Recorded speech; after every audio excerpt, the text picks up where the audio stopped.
in terms of people who follow my work, they're paying attention to China.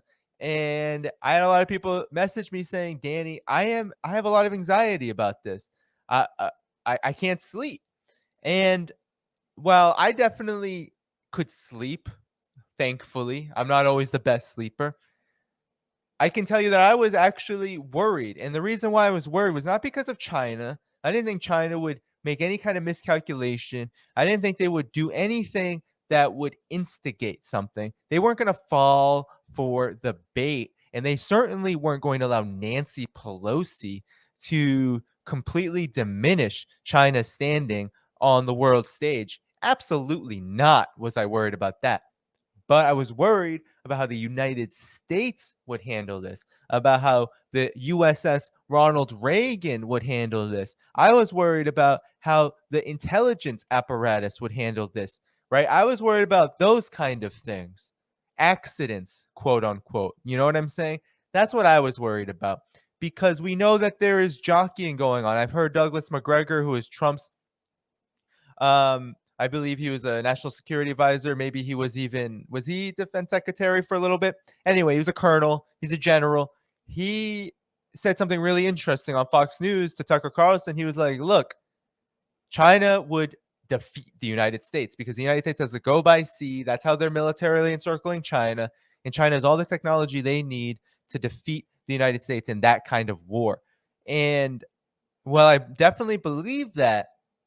I also know that the United States' military apparatus is so hawkish and so absolutely incapable of admitting defeat or even admitting weakness that what comes after that. And that's what I was worried about to some degree. Although for most of my, I would say, understanding of things, I knew that it was going to be a long-term buildup, right? Or a more medium-term buildup to the long-term kind of clash that's happening, where the United States is aggressively trying to pursue this new Cold War, and China is aggressively trying to defend itself in a measurable way that kind of meets the moment. And so I want to talk to you about how China really did respond. And so let's look at the 8 measures that China took. These are big measures, okay? And so I'm going to go non-military first.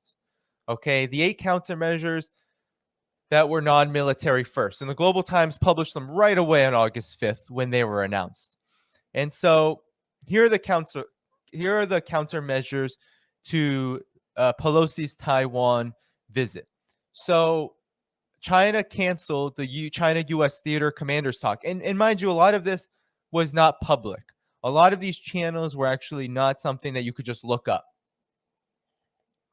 So the China-U.S. theater commanders talk, the China-U.S. defense policy coordination talks, basically the U.S. and Chinese military, the PLA and the U.S. military talking to each other, the China-U.S. military maritime consultative agreement meetings, the China-U.S. cooperation on the repatriation of illegal immigrants, China-U.S. cooperation on legal assistance in criminal matters, China-U.S. cooperation against transnational crimes, China-U.S. cooperation on counter-narcotics, and then China-U.S. talks on climate change. So those are either suspended or canceled.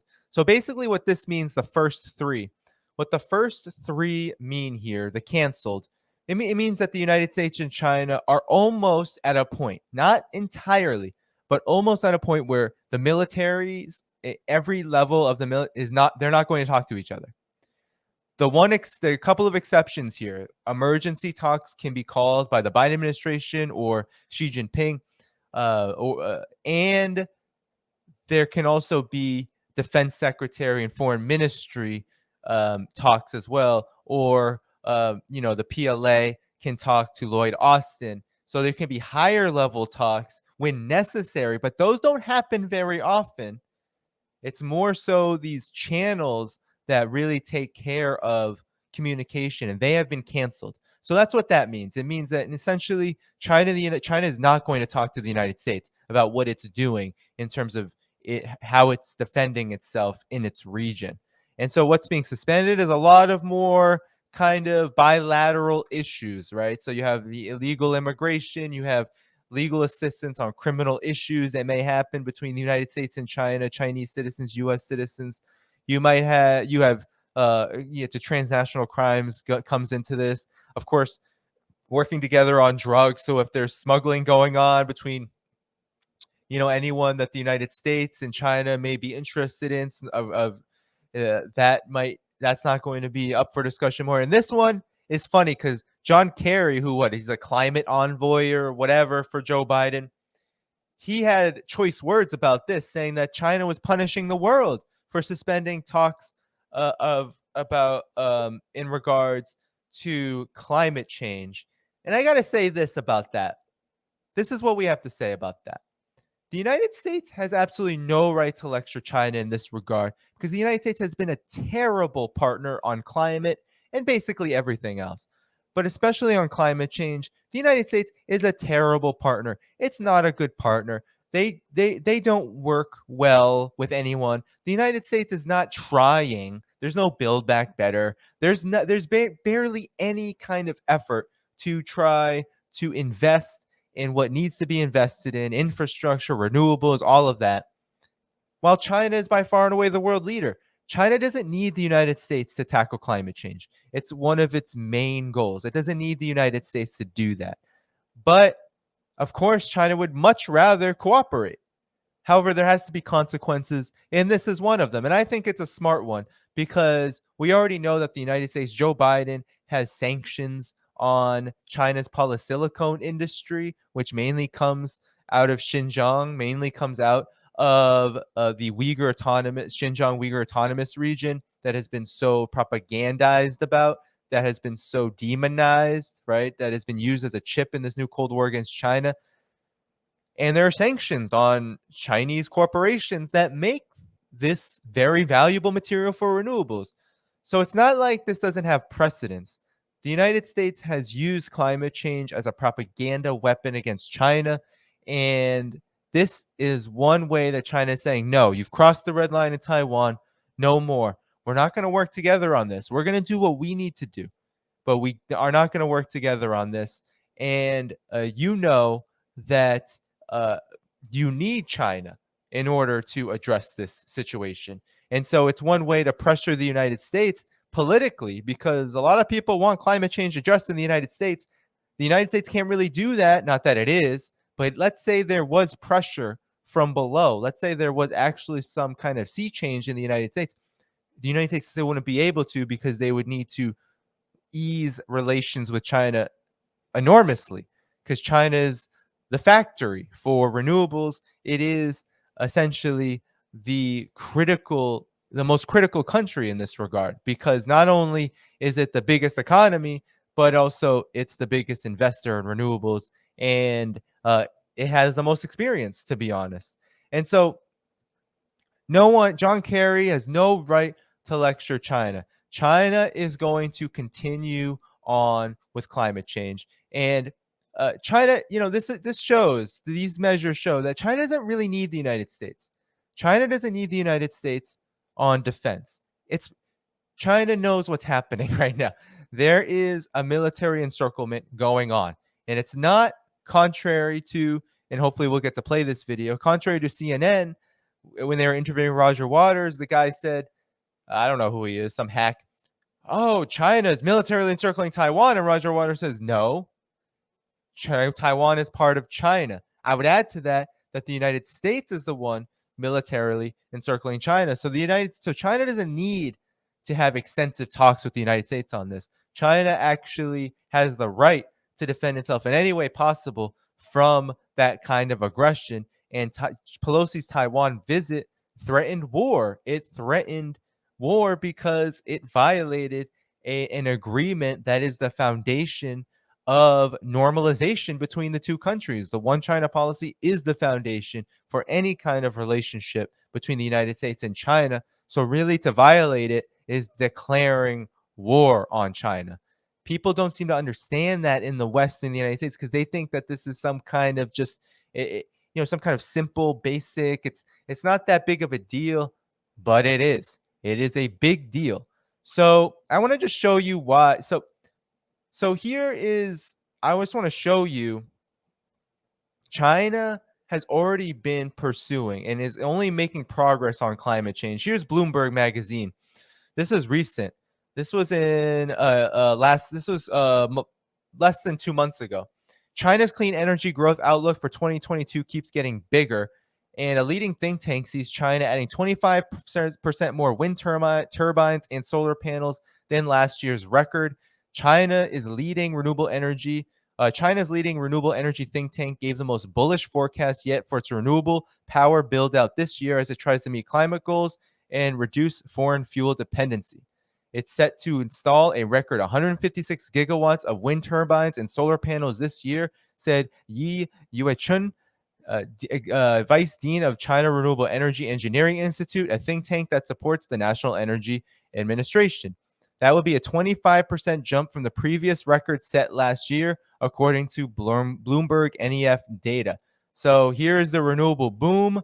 Here, as you see in 2022, the increase in renewable energy. And look at that, from 2006 to barely any gigawatts to now 180. I mean, that's just incredible progress. So we're talking about a span of 14 years where there was zero 14 years ago. And now China is by far and away the world leader in using renewables, in exporting renewables, in investing in renewables. So China doesn't need the United States around this. And so, I mean, there's something going on here too. We cannot forget that China is not just not just about the fact that China and the United States are not going to cooperate on climate or security, but it's also that China does not feel as dependent on the United States anymore. China's economy, while very deeply tied to the United States' economy because they have an incredibly large partnership economically, China has been moving in a direction where it's going to develop an economic partnership, a larger economic partnership with the rest of the world, which essentially means that it doesn't have to necessarily cater to the United States around anything. It wants cooperation, but certainly understands which way the wind is blowing. And here you see here, this is August 5th in the same Global Times issue. Bullet trains designed for 350 kilometer per hour travel from Jakarta, Bandung, roll-off assembly line in East China's Qingdao. First overseas railway project fully uses Chinese tech and standards, and it sets a good example. So this is Indonesia. So this is what China is doing. They're building bridges. They're building high-speed rails like this that go as fast as 350 kilometers per hour in order to build up and integrate the region so that China can continue on with its goals and that the rest of the world can meet its own goals independently of the United States, of international finance, of Western finance. So, I mean, it's projects like this, a part of the Belt and Road Initiative, right, that really represent a threat to the US's unipolar order. And that's what a lot of Taiwan is about. So this is what the United States is missing out on, so to speak, when there's such a huge emphasis on war. And China knows probably better than any country in the world, but not the only country in the world that knows this, that the United States is an unreliable partner. So when red lines are crossed, you have to respond. So those were the 8 non-military measures. And as I said, China does not have to veer off of a path to enact these measures. And I think that's why people confuse the power of China's response for weakness, because they think that if China doesn't really have to change and the United States doesn't have to change, then that means nothing has really changed. But that is a complete underestimation of this moment. What China announced was essentially that it was going to be much more independent, much more aggressive in the sense, not aggressive toward the United States, but aggressive in defending its sovereignty And that means that the United States is going to have to feel consequences for what it did, violating the one China policy in this way. And cutting off communication is one way to do that. It does greatly enhance accidents. And it greatly enhances all sorts of potential dangers. You want the United States to be cooperating with China around climate change and these kind of things. But China, and I think we have to support this, China is saying no. We're not going to be friends with another country that is trying to bully us, uh, that is trying to undermine us, that is disrespectful and has absolutely no respect for self-determination and sovereignty, for international law, and for the very agreements that we bilaterally signed in order to normalize relations more than 5 decades ago, right? That is what China is saying. That's what they're asserting. That this is not going to happen without consequences. And you've seen the Chinese media, Global Times, Xi Jinping, China's foreign ministry, all saying the responsibility and the consequences for what happens now all are going to be bore on the United States' side. That China is responding, and now the United States has made things a lot more dangerous for itself, and China is going to adjust. And China is right to do that. So on August 4th, the military response happened. And I'm going to show you what CGTN had to say about the military response, because military exercises, the largest military exercises that China has ever conducted around Taiwan, began on August 4th, and they lasted for 72 hours, about. And here's just a chart of how it looked, okay? And I want to just say, because we're going to read a New York Times response to this, to the military exercises, that a lot of people were saying that this was nothing, it's a one-off. These were military exercises that surrounded Taiwan. These were military exercises that were bigger than anything that's happened, even 1996, I believe it was, during the third Taiwan Straits crisis, bigger than that. So this is certainly not something to just say, oh, well, China, they're just bluffing, and this is all bluster, and it means nothing. No, it means something. And so military exercises around Taiwan Island began on Thursday, and they were different from those in recent years as they cover a greater area, come closer to the island of Taiwan, and involve more military elements that are expected to be highly effective, said Meng Xiangqing, professor of National Defense University of the People's Liberation Army, when explaining to CGTN the drill's significance. So here you have the exercises, where they were. Okay, that's the picture. And then a senior research fellow at the Naval Research Academy of the PLA. So this is the PLA. This is their academic wing, right? This is the equivalent of, although different because it's a socialist country, the equivalent of, the U.S. Army College, that kind of thing. This is the academic side of the People's Liberation Army, saying the importance of these 6 areas around the island were selected for the drills and interview on Friday. The exercise area, located southeast of Pingtan Island, is the narrowest point on either side of the Taiwan Straits, breaking the median line that China has never recognized.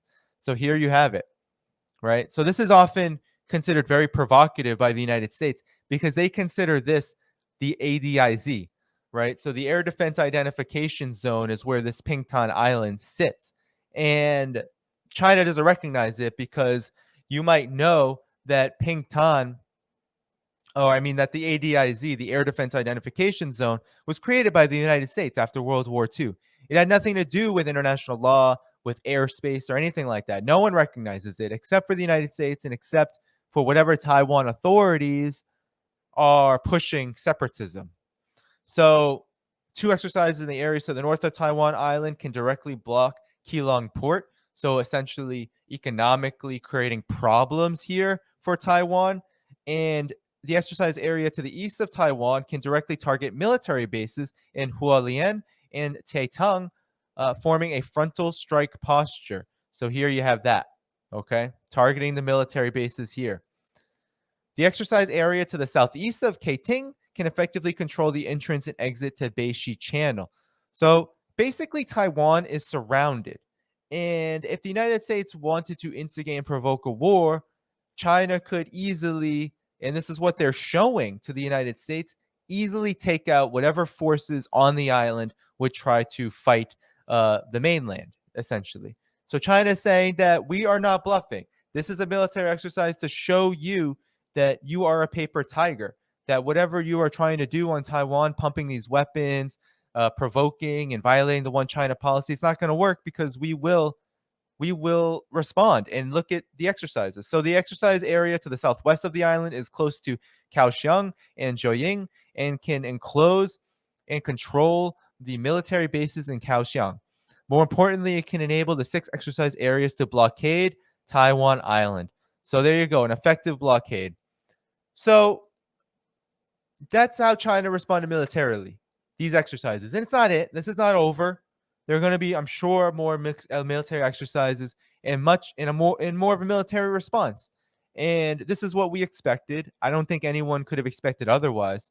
The PLA was not going to sit on its hands and let Nancy Pelosi do this, all the while continuing to instigate in Taiwan militarily, right? As Pelosi was entering the airspace, she was backed up by an even more militarized situation in and around the island.